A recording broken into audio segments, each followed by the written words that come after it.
Engkau adalah milikku. Letakkan aku di dalam hatimu, maka aku akan meletakkanmu di dalam hatiku. Sudah lupakan orang-orang yang membuatmu sakit. Aku akan menemanimu setiap saat.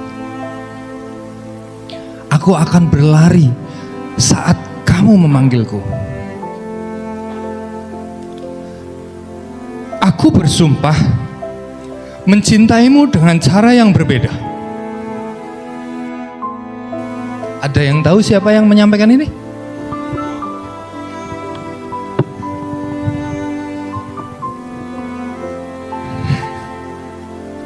Hanya kalimat pendek, tapi kita tahu betapa besar cinta Allah sama kita. Itu beliau sampaikan di beberapa ayat di dalam Al-Quran bahwa kalau kita sampai lalai jauh, betapa durhakanya kita. Sementara Allah begitu mencintai kita. Sampai Allah akan berlari saat kita memanggilnya. Kita mendekat, Allah lari. Allah yakinkan kita, aku mencintaimu dengan cara yang berbeda.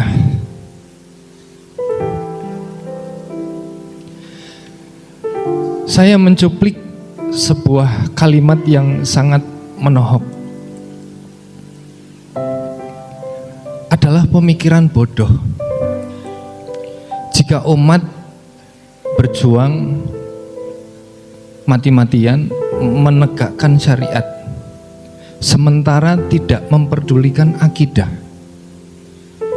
kalau menurut saya konyol.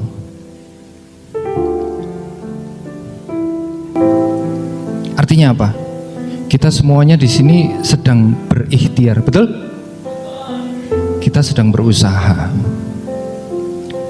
Kita ada di kelas fikih muamalah, tapi ini akan menjadi sia-sia ketika landasannya, fondasinya, fundamentalnya kita belum punya. Contoh, kita mau menerapkan syariat, tapi untuk meninggalkan riba sulit. Akhirnya apa? Terus ngaji atau berhenti ngaji kira-kira? Punya lahan sawah besar, luas, sudah puluhan tahun sejak turun-temurun ayahnya, kakeknya itu selalu disewakan, sehingga mendapatkan banyak manfaat dari situ. Ternyata setelah belajar fikih muamalah, ternyata menyewakan lahan pertanian untuk sawah, persawahan, itu ternyata, kira-kira kalau tahu seperti itu, bakalan terus ngaji atau berhenti? Itu fakta, betul? Jadi memang konyol menurut saya. Konyol ketika kita mau belajar ini, tapi ternyata fondasinya kita belum punya. Ya itu yang terjadi. Tinggalin gak ya? Kayaknya kayak belum siap. Ragu, khawatir. Hasilnya apa? Kira-kira kalau misalnya kita punya keraguan, kekhawatiran, hasilnya apa, Bu? Hasilnya apa? Iman kita dipertanyakan. Ternyata kita sudah meragukan Allah SWT. Betul? Jadi pesan saya, ketika kita memang setuju, sepakat, dan berkomitmen untuk menerapkan syariat Islam di dalam setiap sendi-sendi kehidupan kita, jaga terus iman kita. Tidak perlu khawatir tidak punya teman, tapi berkumpullah di dalam jamaah orang-orang soleh. Ada satu kisah.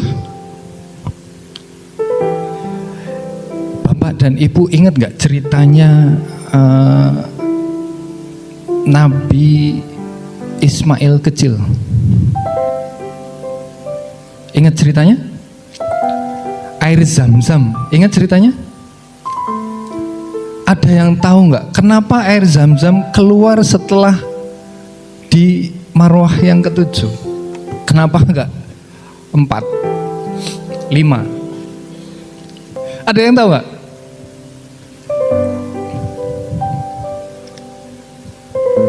Wallahu a'lam bishawab. Itu kehendak Allah.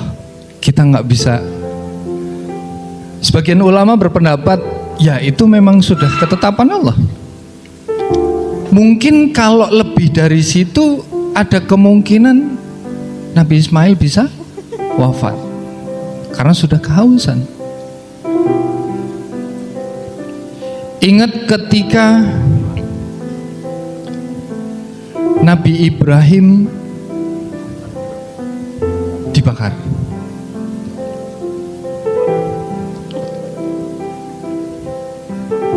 Apa yang terjadi? Karena ketaatan, lalu api itu menjadi dingin dan nyaman bagi Nabi Ibrahim.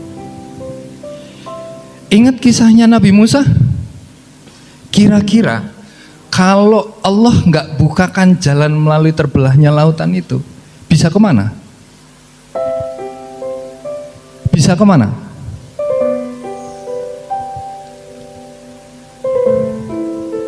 Ada jalan lain? Gak ada. Sudah mentok, sudah nggak bisa kemana-mana, nggak bisa berbuat apa-apa lagi. Bisanya ya pasrah sudah di situ. Tapi apa yang terjadi? Ketika posisinya sudah mentok, sudah tidak ada jalan lagi, sudah nggak ada, menurut akal manusia itu sudah tidak mungkin, sudah tidak ada jalan lagi. Tapi apa yang terjadi ketika mentok? Menurut akal manusia sudah mentok, apa yang terjadi? Allah berikan jalan. Apa pesannya di sini? Bapak dan Ibu sekalian yang dirahmati Allah, seringkali kita ada di posisi sulit. Tapi yakinlah bahwa setiap ujian yang kita terima, setiap ujian yang kita hadapi itu Allah sudah menakar. Betul? Allah sudah menakar. Kita hanya perlu yakin bahwa setiap ujian yang kita hadapi, permasalahan yang hidup yang kita hadapi itu semuanya datangnya dari Allah.